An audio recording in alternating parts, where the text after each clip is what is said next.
welcome all of you. So, today we will be starting with the unit of environmental acts and laws. So, in this lecture we will see why there is a need for different acts, policies, regulations or law.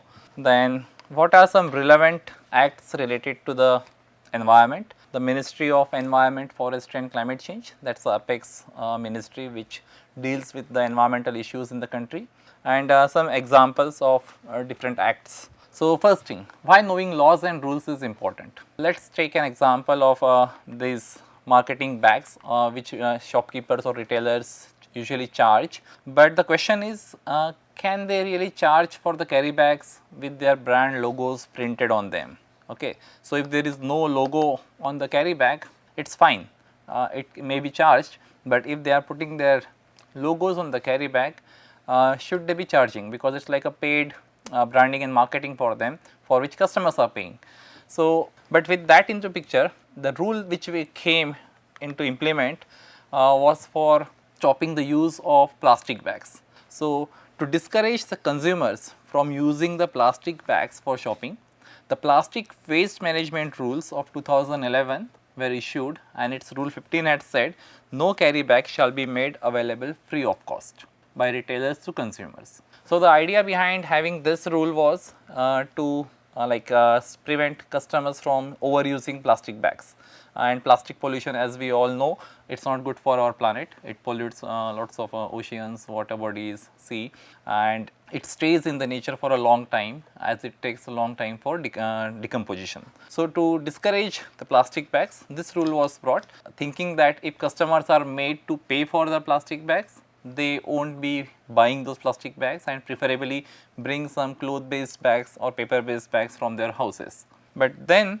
in March 2018, this rule was changed, it was omitted, and this was omitted because of this paid marketing thing, because retailers were charging for the bags having their logo on it, and lots of consumers or customers, they raised a complaint in the consumer forum, and this rule was changed. So, at present shopkeepers cannot charge for their carry bags if they have those brand logos printed on them, and if they are found to charge, customers can file a complaint under the Consumer Protection Act. Now, this is just a simple example with respect to paying for carry bags in the shopping malls or wherever you go, but had we not been aware of these rules or laws, it is very easy for retailers or shopkeepers to fool the customers. Okay. So, that is why having some idea about those laws and rules which are often used in our daily lives is important. So, when it comes to law or rule, what is the supreme body in India? Obviously, it is our constitution, right. So, Constitution of India is the supreme law of the country, and government is the one which tries to implement it. There are three branches. I hope all of you are aware of this, you might have studied it in your school civics books: executive, legislative and judicial. These are the three branches of government, and these branches of government are bound by the Constitution of India. It is under the constitution they function, and out of this, judiciary is the one which is one of the basic feature of the constitution. If there are some mistakes or errors made by either executive or legislative body, then we go to judiciary. So, it is like an independent final verdict giving body, like the Supreme Court, whose head is Chief Justice of India. So, that is the feature of constitution which makes it really democratic in a sense, and people rely on this kind of constitutional setup because they know that justice would be given by this judiciary branch. So, this Constitution of India was adopted in 1949, but it got actually effective on 26 January 1950, and that is what 26 January is celebrated as the Republic Day. The two pictures which you are seeing here, this is one from the 1950 and this one is the one which was amended in 1976. The most like one of the famous amendment, that is 42nd amendment, which added the terminologies of socialist and secular in our constitution. In 1950 it was just sovereigns, democratic and republic, but these two additional terms of socialist and secular were added in 1976. So, it is not like constitution is, even though it is a supreme law, it cannot be changed. It keeps on getting lots of amendments every now and then depending on the need of the time, and any ruling party when it is in the power, if they have a huge majority, they can bring some amendments into the constitution. So far 106 amendments have been made in our constitution. Okay. So, with that background, let us move further to like acts and laws. Like in constitution, what happens before anything becomes a law, a bill is passed in the parliament, and when that bill is passed, it becomes a act, and then that act becomes a law which everyone has to follow. So, act is a specific bill or legislative measure passed by a parliament or legislative body.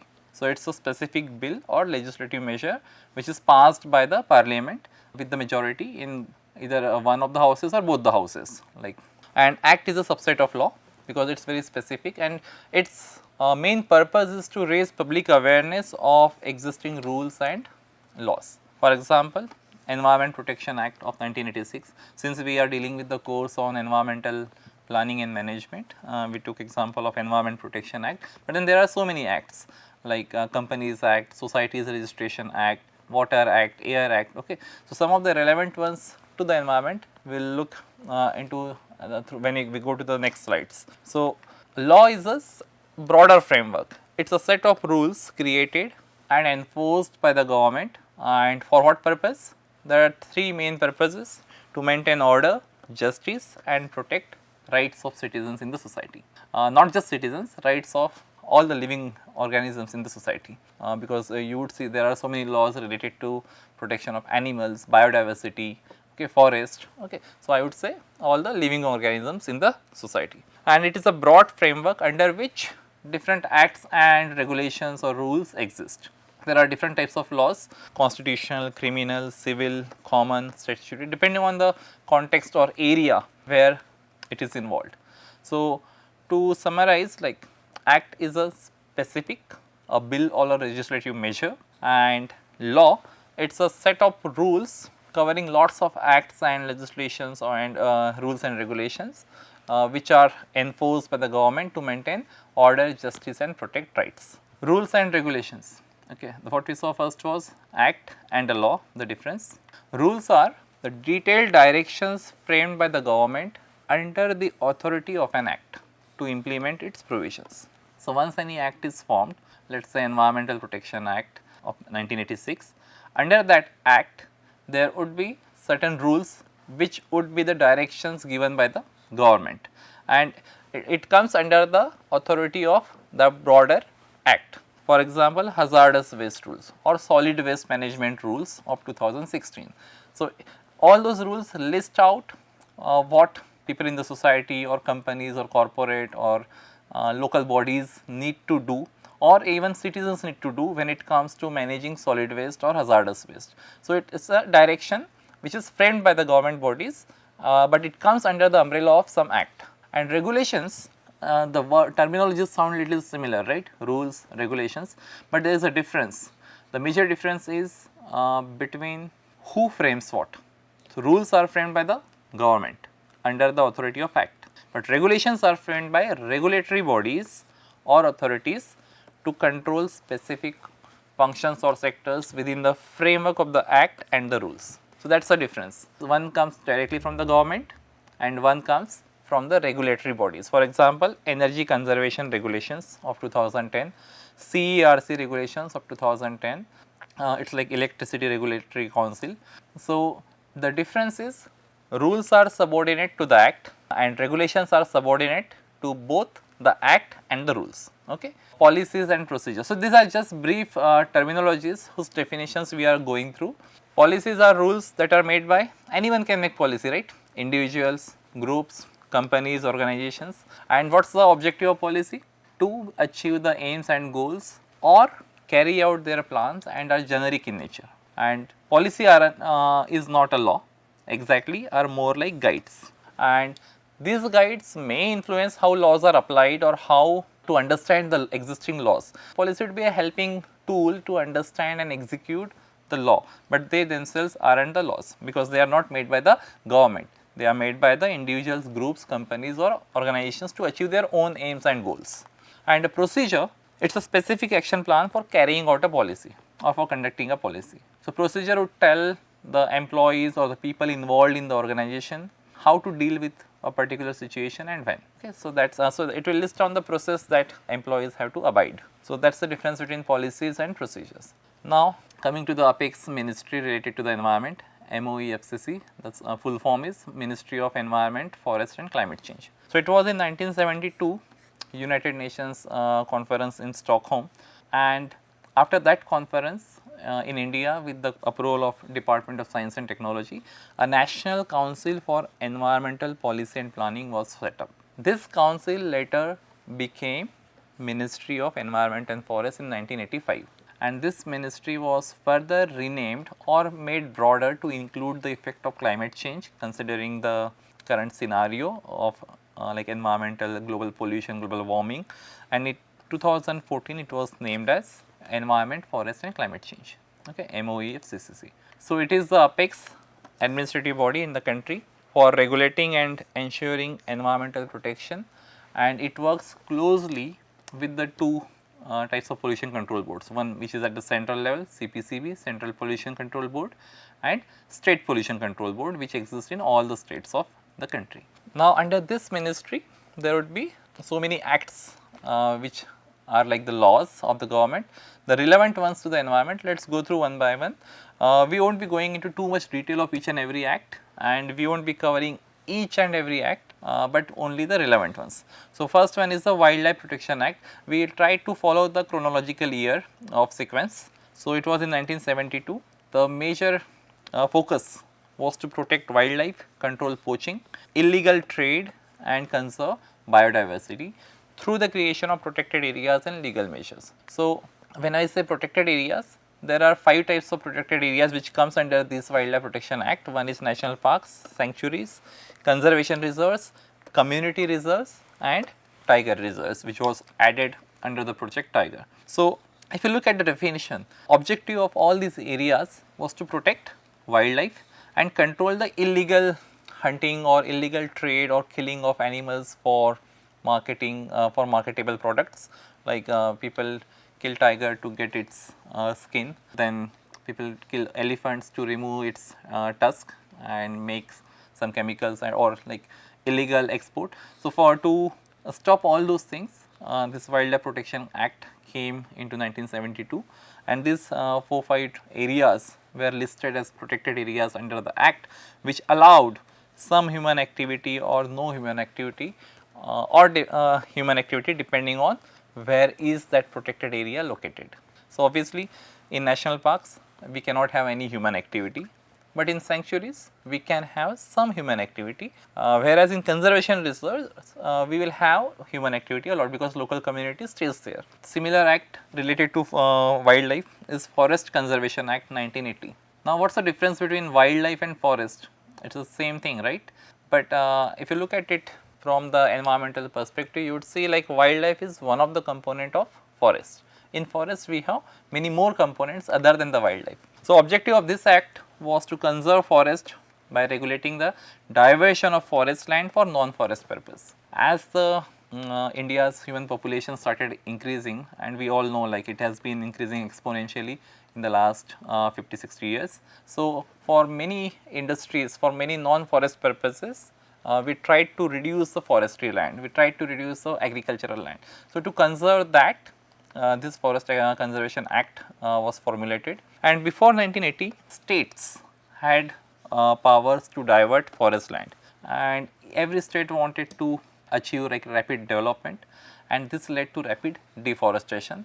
Hence after this act was formed, all the forest area came directly under the central government, the national level, and it led to like it stop of rapid deforestation. One major amendment in this act came like 2 years back in 2023, which was Van Sanrakshan Evam Samvardhan Adhiniyam, and it was to provide some relaxations in reducing the or in utilizing the forest land for some other purpose. Like for example, let us say this amendment promoted construction of zoos or sanctuaries within the forest areas, so where like some tourism would be there and some revenue could be generated by the visiting people. Within near the border areas, if there is any forest, but if there is a need for construction of roads or bridges or dams, that in that cases that forest land could be utilized. So, these some minor modifications came as a part of 2023 amendment. And now to highlight the difference between Forest and Wildlife Act. So, Forest Act safeguards ecosystem, mainly the land and the vegetation, whatever is growing on the land, and Wildlife Act safeguards mainly the species, flora and fauna, but together they form the backbone of India's environmental conservation framework.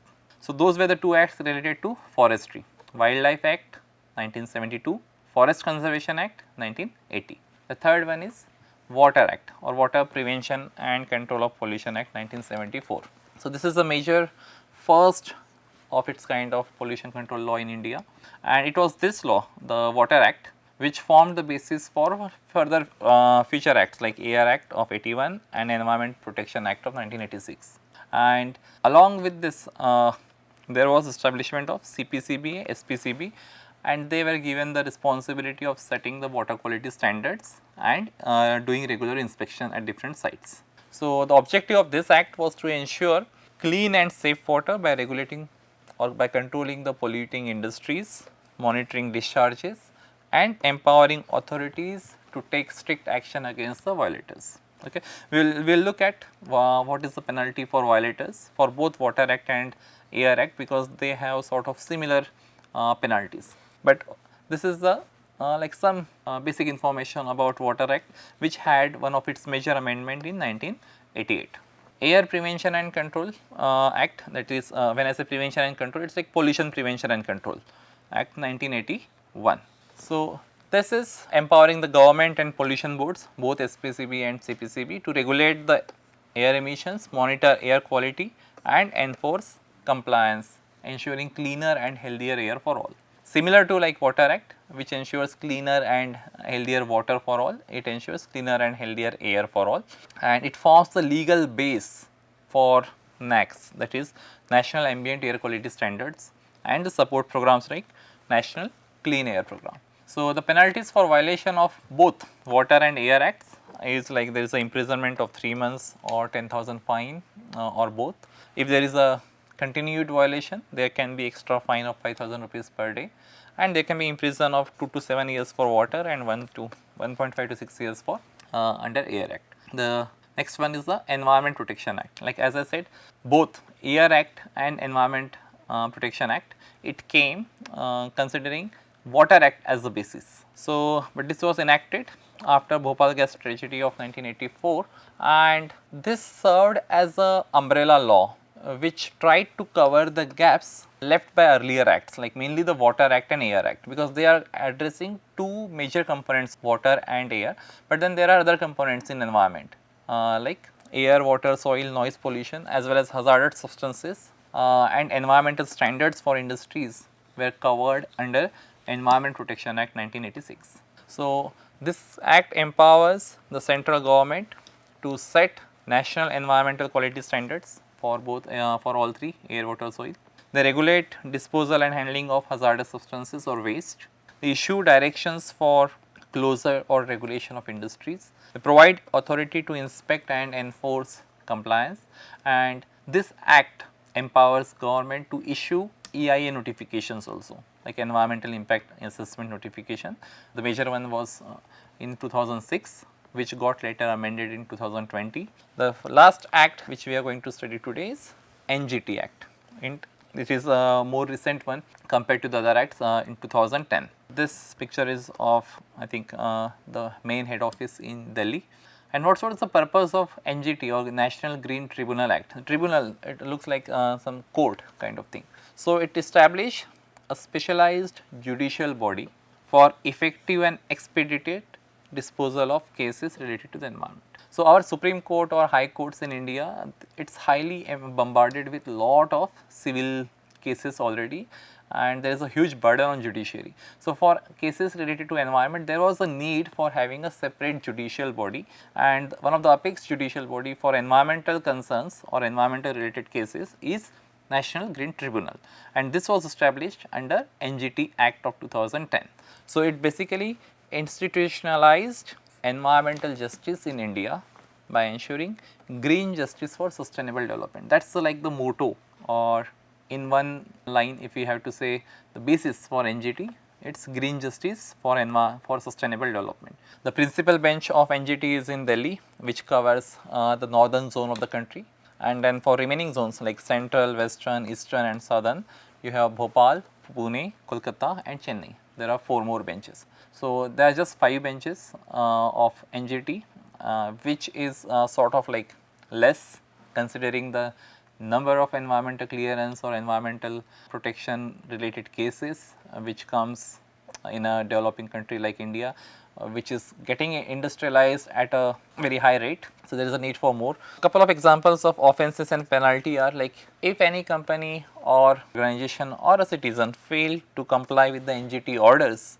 there can be imprisonment of 3 years or fine up to 10 crores. For companies it can be 2.5 times more, and for continuing offence there will be additional fine of 25,000 rupees per day. So, that was all about National Green Tribunal Act, that is NGT. So, what we have seen so far is what is the need for having laws, acts, then some definitions of acts, policies, rules, regulations, what do they mean, and when it comes to environment, what is the apex body or ministry which is looking after the concerns of environment, forest and climate change, and some of the relevant acts related to environment. If I have to list again to revise, first one was Wildlife, then Forest Conservation Act, then Water, Air, Environment Protection Act, and finally National Green Tribunal Act. So, with this I will stop here. Thank you.